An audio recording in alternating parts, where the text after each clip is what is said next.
ሰላም ጤናዬ ነኝ። ፓርከር ሶላር ፕሮብ በጣም ከሚያስገርሙ ሳተላይቶች አንዷ ናት። እቺ ሳተላይት ፀሐይን ነው የምታጠናው። በኦገስት 2018 በናሳ ወደ ፀሐይ ተልካለች። እቺ ሳተላይት በጣም ከሚያስገርም ነገሯ ፀሐይን በጣም ከቀረቡ ሳተላይቶች ወይም ደግሞ ፀሐይን ሊቀርቡ የቻሉ የሰው ልጅ ከሰራቸው ማሽኖች የመጀመሪያዋን መሆኗ ነው። እንግዲህ ፀሐይን የቀረበችበት ርቀት በጣም ያስገርማ። ወደ 7 ሚሊዮን ኪሎ ሜትር ቀርባለች። ይሄ ደግሞ ቀጥታ የፀሐይን ገላ ለመንካት ጥቂት ርቀቶች እንደቀሯት ያሳያል።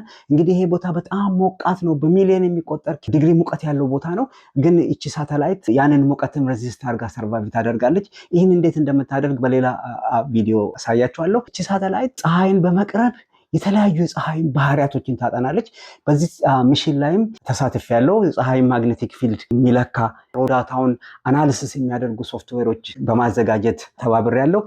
እንግዲህ በጣም የሰው ልጅ ብዙ ሳተላይቶችን በሁሉ አቅጣጫ ይልካል። የተለያዩ የማናቃቸውን በዚህ ህዋ ውስጥ ያሉ ነገሮችን ለማጥናት የሰው ልጅ በከፍተኛ ሁኔታ መስራት ያለበት ዘመን ላይ ነው ያለነው። እንደገና ደግሞ አሁን ኤአይ በጣም ከፍተኛ ደረጃ እየመጣ ያለበት ወቅት ላይ ነው ያለነው እና የሳይንስ ፍላጎት በተለይ ያላችሁ ወደዚህ ፊልዶች ብትገቡ ጥሩ ነው ብዬ እመክራለሁ።